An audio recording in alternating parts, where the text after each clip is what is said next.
कैसे हैं आप सब मेरे मसीही भाइयों और बहनों। मेरा नाम है साधु सुंदर सिंह। काफी सारे मसीही लोग मेरा नाम तक भी नहीं जानते होंगे, लेकिन आज आप मेरी विचित्र कहानी को जानेंगे। सिख समुदाय से ताल्लुक रखने वाले एक सरदार शेर सिंह पंजाब के रामपुर में रहने वाले एक अमीर जमींदार के घर 3 सितंबर 1989 को एक नवजन्मे बच्चे की आवाजें आने लगी। खुशियों से सारा घर चहल उठा, क्योंकि उस दिन शेर सिंह के घर में एक पुत्र के रूप में मेरा जन्म हुआ था। मेरी माता एक बहुत आध्यात्मिक औरत थी, जो गुरु ग्रंथ साहिब के साथ साथ भगवत गीता को भी हर दिन पढ़ती थी। मेरी माता की असीम भक्ति भावना की वजह से मेरी माता को भक्तिन के नाम से उस क्षेत्र में लोग जानने लगे। बचपन से ही मेरी माता ने मुझे इस बात की आदत डालना शुरू कर दिया कि सुबह का पहला निवाला खाने से पहले हमें भगवान के नाम का जाप करना चाहिए। बचपन से ही सिखाए जाने की वजह से मुझे 7 वर्ष की आयु में ही भगवत गीता याद हो गई थी। मेरी माता हमेशा मुझे साधु और संतों से मिलवाने ले जाया करती थी। एक बार जब मेरी माता मुझे जंगल में एक साधु से मिलवाने लेकर गई, तो उस साधु ने कहा कि एक दिन ये भी साधु बनेगा। जिसके बाद मेरे मन में साधु बनने के प्रति आकर्षण पैदा होने लगा। बचपन से ही मेरे मन में ईश्वर को खोजने के प्रति कई सवाल उठते थे, जो मैं ऋषि मुनियों और साधु संतों से पूछता भी था, लेकिन वे हमेशा मेरी बात को गोलमोल करके टाल देते थे।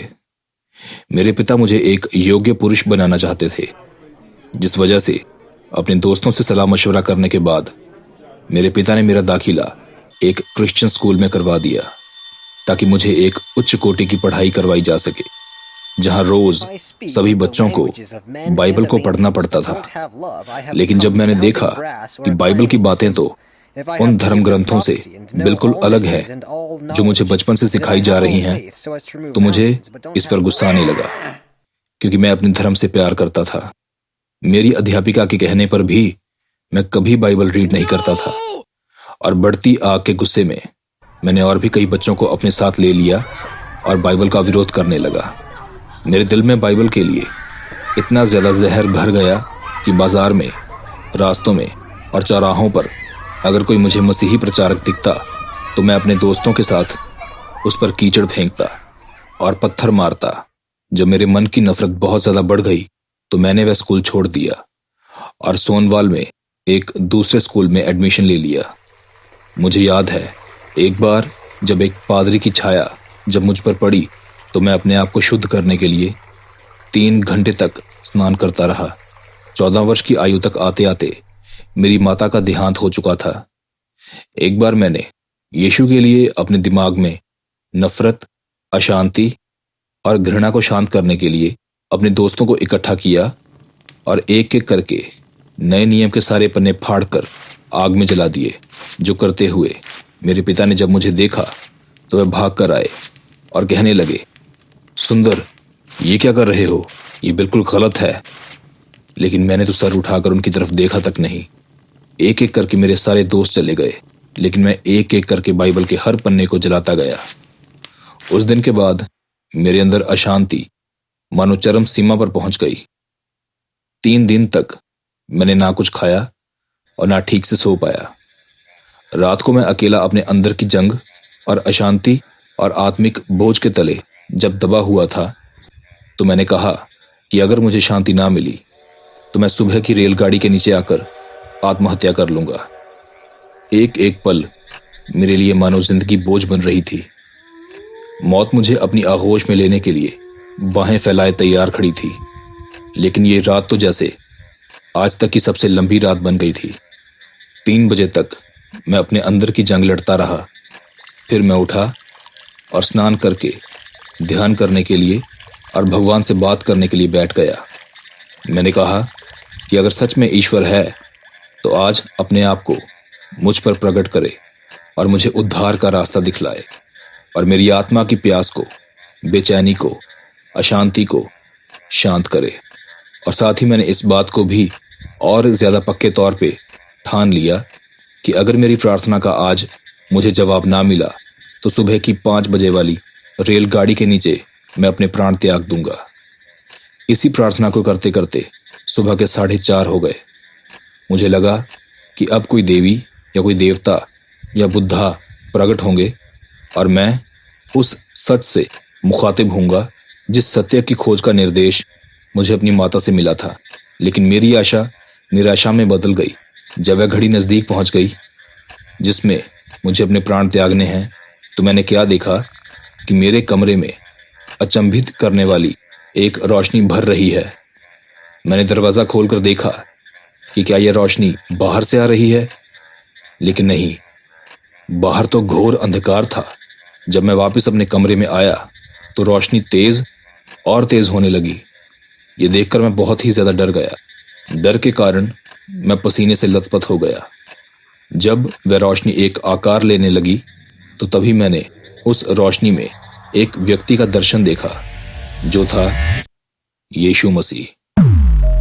जब मैंने उसके चेहरे को देखा तो मुझे ऐसा लगा कि एक ही क्षण में मैंने हर तरह के दुख, दर्द, कष्ट, पीड़ा, बेचैनी और अशांति से आराम पा लिया है।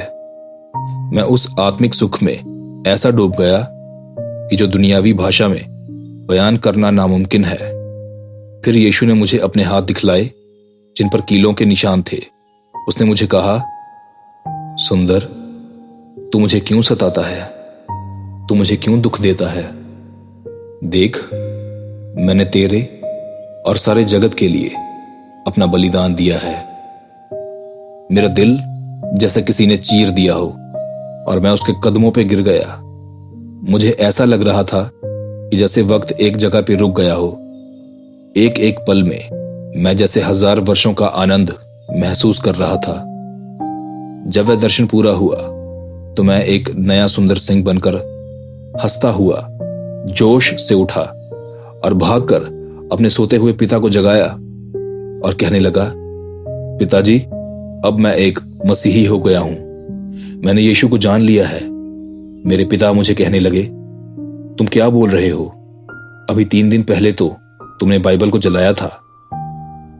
यह दर्शन जब मैंने देखा तो वह तारीख थी 18 दिसंबर 1904, जब मेरा जीवन पूरी तरह से बदल गया था और मैंने अपना सारा जीवन यीशु के लिए अर्पण करने का फैसला कर लिया। लेकिन जब लोगों को पता चला कि मैं अब एक मसीही हो गया हूं तो दोस्तों ने, रिश्तेदारों ने और पड़ोसियों ने मेरा मजाक उड़ाना शुरू कर दिया, मुझे सताना शुरू कर दिया। लेकिन मैंने यीशु का और बाइबल का प्रचार करना बड़े उत्साह से आरंभ कर दिया और मेरे पिता लगातार इन कोशिशों में लगे रहे कि किसी तरह से मैं सिख धर्म में वापस आ जाऊं। एक दिन मेरे चाचा मुझे अपने घर ले गए और अपने कमरे में पड़ी एक तिजोरी दिखाई और खोलकर कहा, इसमें देखो, इसमें कितना सोना, पैसा, दौलत है। मैं अपनी पगड़ी भी तुम्हारे कदमों में रखता हूं। तुम बस मसीह को छोड़ दो और ये सारा कुछ तुम्हारा हो जाएगा। हमारे खानदान की बस नाक ना कटवाओ। लेकिन मैंने उसमें से कुछ भी लेने से इनकार कर दिया और जब मैंने किसी के भी कहने पर यीशु को ना छोड़ा तो एक दिन मेरे पिता ने ठिठुरती और कपकपाती ठंड में मुझे घर से बाहर निकाल दिया और कहा, आज मैं सदा के लिए तुम्हें बेदखल करता हूं। अपने हाथ में बाइबल लिए मैं एक ट्रेन में बैठकर रोपड़ पहुंच गया, जहां पास्टर उप्पल के पास मैंने शरण ली। लेकिन वहां पहुंचकर मुझे एकदम से उल्टियां आने लगी और जांच करने पर पता चला कि मुझे जहर देकर घर से निकाला गया था। लेकिन बुलाए गए डॉक्टर ने कहा कि चाहे कुछ भी कर लिया जाए, अब मैं नहीं बचूंगा। इसलिए उसने मेरा इलाज करने से मना कर दिया। जब मुझे पता चला कि अब मैं मरने वाला हूं तो मैंने डॉक्टर से कहा कि मुझे मरकुस का 16वां अध्याय पढ़कर सुनाए, लेकिन वह हंसने लगा और चला गया। अगले दिन जब डॉक्टर यह सोचकर आया कि मैं अब मर चुका होऊंगा तो वह एकदम अचंभित हो गया जब उसने मुझे सुबह सुबह धूप सेकते हुए देखा। मैंने मुस्कुराकर उसकी तरफ देखा और उसे अपने पास बुलाया। उसने एक ही पल में न जाने कितने सवाल मुझसे पूछ डाले। और मैं मुस्कुराकर उसे उस व्यक्ति के बारे में बताने लगा जिसकी वजह से यह आश्चर्य कर्म हुआ था, यानी यीशु मसीह के बारे में। धीरे धीरे उस डॉक्टर का मन भी यीशु को जानने का इच्छुक होता गया और एक दिन उस डॉक्टर ने यीशु को ग्रहण कर लिया, जो बाइबल के नाम पे हंसा करता था। पादरी उपल के पास कुछ समय रहने के बाद मेरा दाखिला लुधियाना के बोर्डिंग स्कूल में करवा दिया गया। जब मेरे रिश्तेदारों को पता चला कि मैं लुधियाना में हूं तो वह मेरे पिता के साथ वहां पहुंच गए। लेकिन जब मैंने अपने पिता से कहा कि मैं अब भी मसीही हूं तो वह वापस चले गए और फिर कई बार वहां आकर मुझे जान से मार डालने की कोशिश करते रहे। जब बोर्डिंग स्कूल वाले इससे तंग आ गए तो उन्होंने मुझे शिमला के पास एक गांव में भेज दिया, जहां मैं 16 साल की आयु तक रहा और सेंट थॉमस चर्च में मैंने बपतिस्मा लिया। अब मैं यीशु के प्रचार को और बाइबल की शिक्षाओं को पूरे भारत में फैलाना चाहता था, लेकिन मैं घबरा रहा था कि इस काम को कैसे करूं, कहां से शुरू करूं। एक दिन जब मैं जंगल में घूम रहा था तो मेरे कानों में एक आवाज आई जो थी, चाहे तू घोर अंधकार से भरी हुई तराई में होकर चले तो भी तुझे कुछ हानि ना होगी, क्योंकि मैं तेरे साथ रहूंगा, जो कि ज़बूर नंबर 23 के वचन है। लेकिन जब मैंने अपने आसपास देखा तो वहां कोई भी नहीं था। इस घटना ने ना जाने कहां से मेरे अंदर शक्ति और साहस भर दिया और मैं अपनी बाइबल उठाकर पैदल ही नंगे पांव प्रचार करने निकल पड़ा। जगह जगह, शहर शहर मैं लोगों को यीशु मसीह का प्रचार देने लगा। मैं यीशु मसीह के सुसमाचार को लोगों तक पहुंचाने लगा। सुसमाचार देते देते और प्रचार करते करते मैं अपने जन्म स्थान रामपुर के पास एक गांव में पहुंचा, जहां भूख प्यास से थक कर मैं एक पत्थर पर बैठ गया और भजन गाने लगा। कुछ लोग जब मेरे भजन को सुनकर मेरे पास आए तो मैंने उन्हें यीशु का प्रचार दिया, और जब उन्होंने जाना कि मैंने बहुत समय से कुछ नहीं खाया तो वह तुरंत खाना बनाकर लाए और मैंने उसे खाया और वहीं सो गया। अगले दिन जब मैं अपने घर पहुंचा तो मेरे पिता ने मुझसे मिलने से इनकार कर दिया और बाहर आकर कहा कि मैं आज की रात यहां रुक सकता हूं। मुझे नीच समझकर बाहर ही पानी पिलाया गया, लेकिन किसी बर्तन में नहीं, ऊपर से ही मेरे हाथों पे पानी गिराया गया ताकि मेरे छूने से बर्तन अशुद्ध ना हो जाए। रात को मैं एक पेड़ के नीचे सो गया और सुबह होते ही अपने आगे के सफर पर निकल पड़ा। कुछ लोग यीशु का नाम सुनकर मुझे मारते पीटते और कुछ लोग मेरी मदद करते, मुझे खाना देते, मुझे कंबल देते। एक दिन बारिश होने लगी तो मैं आश्रय ढूंढने के लिए यहां वहां भागने लगा।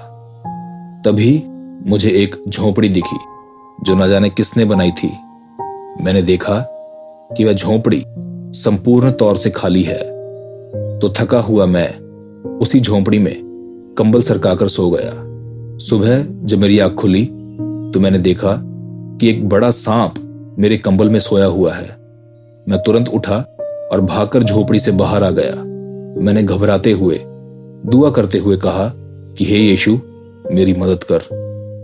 तभी एक धीमी आवाज में मुझे प्रभु ने कहा, क्या मैंने तुझे सारी रात सुरक्षित नहीं रखा?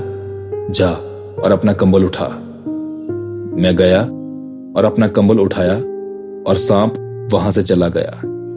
दिन गुजरते गए, रातें गुजरती गईं और मैं यीशु का प्रचार करता गया। एक दिन एक गांव में जब मैं प्रचार करने गया तो एक बड़ी भीड़ मेरी ओर बड़े गुस्से से आती हुई मैंने देखी। उस भीड़ में लोग चिल्लाते हुए कह रहे थे कि वह मुझे आज जान से मार देंगे। मैंने भी इस बात को स्वीकार करते हुए कि आज मेरा शरीर और मेरे प्राण अलग हो जाएंगे, अपने घुटने टेके और अपनी आत्मा प्रभु के हवाले करने के लिए तैयार हो गया। लेकिन एकदम से वह भीड़ रुक गई और डरते हुए घबरा कर वापस चली गई। मैं कुछ समझा नहीं कि आखिर ये हुआ क्या। अगले दिन वह भीड़ फिर से मेरी ओर बढ़ती चली आ रही थी, लेकिन इस बार मुझे मारने के लिए नहीं बल्कि मुझसे मेल करने के लिए। उन्होंने बताया कि जब हम तुझे मारने के लिए आ रहे थे तो सफेद चमकदार रोशनी से भरे हुए कुछ प्राणियों ने तुझे घेर लिया था और हम डर गए।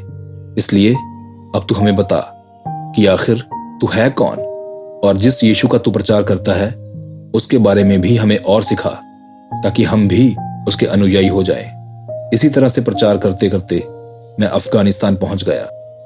वहां बहुत से लोगों को मैंने यीशु के बारे में बताया, लेकिन बहुत से मुसलमान मुझे मारने को भी आए। उन्होंने मुझे कहा कि अगर मैं यहां से नहीं गया तो वह मुझे मार डालेंगे। रात को ठंड बहुत थी और मेरे कपड़े भी गीले थे। मैं एक जगह जहां आग जल रही थी अपने कपड़े सुखाने लगा तो पठानों का एक समूह मेरे पास आया और उनका मुखिया मुझसे कहने लगा कि आप बेशक खुदा के बंदे हैं, वरना इतनी ठंड में और बारिश में भूखे प्यासे जिंदा रहना किसी के लिए मुमकिन नहीं। उसने मुझे एक हफ्ते तक अपने घर में रखा, जहां मैंने उन लोगों को यीशु के बारे में सिखाया और अपने आगे के सफर पे निकल पड़ा। मेरे दिल में बड़ी चाह थी कि मैं यीशु के सुसमाचार को तिब्बत में सुनाऊं, क्योंकि वहां के लोग टोटकों में, अंधविश्वास में और तरह तरह के बुरे कामों में फंसे हुए थे। मैंने सिबलट घाटी पार करके तिब्बत के क्षेत्र में प्रवेश कर लिया। वहां मेरी मुलाकात 2 मिशनरियों से हुई, जिन्होंने मुझे तिब्बत की भाषा सिखाई और आगे तिब्बत में प्रचार करने के लिए एक मसीही युवक को भी मेरे साथ भेजा। वहां भी मुझे लोग मारते पीटते थे, लेकिन बहुत सी आत्माओं को मैंने यीशु के बारे में जानकारी भी दी। बर्फ की वजह से रास्ते बंद होने से पहले ही मैं वापस लौट आया। एक बार मैं किसी गांव में प्रचार करने के लिए गया तो उन्होंने मुझे धक्के देकर गांव से बाहर निकाल दिया। मैं गांव के बाहर जंगल के पास एक पत्थर पर बैठ गया और प्रार्थना करने लगा। जब मैंने आंखें खोली तो एक चीता मेरे पास बैठा था। मैं बिना डरे आराम से उठा और अपने मार्ग हो लिया। गांव वाले इस चीज को देखकर बहुत हैरान हुए, क्योंकि उस चीते ने गांव में बहुत सारे जान और माल का नुकसान किया था। ये देखकर उन्होंने कहा कि निश्चय ही तो ईश्वर का कोई बंदा है, और मेरा प्रचार ग्रहण कर लिया। इसी बीच मैं बार बार तिब्बत भी जाता रहा। 1908 से 1929 तक मैं तकरीबन 20 बार तिब्बत गया। जब मैं कैलाश पर्वत की तरफ प्रचार करने जा रहा था तो कुछ लोगों ने यह जानकर कि मैं यीशु का प्रचारक हूं, मुझे गलत रास्ते पर डाल दिया। जब मैं बहुत आगे निकल गया तो मुझे ज्ञात हुआ कि जंगली जानवरों से भरे हुए इस क्षेत्र में अब भूख प्यास से तड़प कर मेरी मौत पक्का हो जाएगी। चलते चलते मैं एक बहुत बड़ी और गहरी नदी के पास पहुंचा, जिसे मेरे लिए पार करना नामुमकिन था। उस नदी के उस तरफ मैंने देखा कि एक व्यक्ति आग सेक रहा है। वह नदी पार करके मेरे पास आ गया और मुझे कहने लगा कि मत घबरा और मेरी पीठ पर बैठ जा। उसने बड़ी ही आसानी से मुझे नदी पार छोड़ दिया, और फिर जब मैंने आसपास देखा तो वहां कोई भी नहीं था। लेकिन फिर से अकेले लंबे सफर पर चलते चलते मैं बहुत निराश हो गया, और बर्फ और पत्थरों से कटे छीले और जख्मी हाथ पैर मेरी आत्मा और बढ़ा रहे थे। तो एक व्यक्ति मेरे साथ हो लिया, जिससे बातें करते करते मुझे पता ही नहीं चला कि सफर कब कट गया। और गांव के पास पहुंचकर मैंने देखा तो मेरे आसपास फिर से कोई भी नहीं था। 1 जनवरी 1918 से अप्रैल तक मद्रास, कालीकत, बेंगलोर और भारत के और भी कई गांव में मैं प्रभु का प्रचार करता रहा। धीरे धीरे लोग मुझे जानने लगे और मुझे अपनी सभाओं में उपदेश देने के लिए बुलाने लगे, और चंगाई पाने के इच्छुक मेरे द्वारा यीशु मसीह से चंगाई भी ग्रहण करने लगे। इसके बाद मैं श्रीलंका गया और वहां भी बहुत सारी आत्माएं बचाई गई, और फिर मैं फिर से वापस भारत आ गया। धीरे धीरे मेरी लोकप्रियता इतनी बढ़ती गई कि मुझे गांधी जी से मिलने का अवसर प्राप्त हुआ। गांधी जी से मिलकर मुझे पता चला कि गांधी जी भी बाइबल पढ़ते थे और यीशु मसीह की शिक्षाओं का पालन करते थे, लेकिन वह खुलेआम यीशु को कभी अपना नहीं सकते थे, क्योंकि अगर वो ऐसा करते तो देश के लोग उनके खिलाफ हो जाते और लोगों में उनका प्रभाव खत्म हो जाता। यूं तो मैंने अपनी जिंदगी में कई किताबें लिखी, पर मेरी व्यक्तिगत जिंदगी में ऐसे ऐसे अजीबोगरीब चमत्कार होते हुए मैंने देखे, जिनमें मैंने साक्षात स्वर्गदूतों को भी अपने साथ देखा, जो मुझे खाना देते थे जब मैं अकेला गुफाओं में होता था। लेकिन मैं उनका जिक्र नहीं करूंगा, क्योंकि मैं नहीं चाहता कि लोग चमत्कारों के पीछे भागने वाले हों। और हाँ, तिब्बत में प्रचार करने का मेरा प्रेम अभी भी पूरे चरम पर था, और एक बार फिर से अपने एक दोस्त को खत लिखकर मैं तिब्बत की यात्रा पर निकल गया, और उसके बाद मुझे किसी ने नहीं देखा।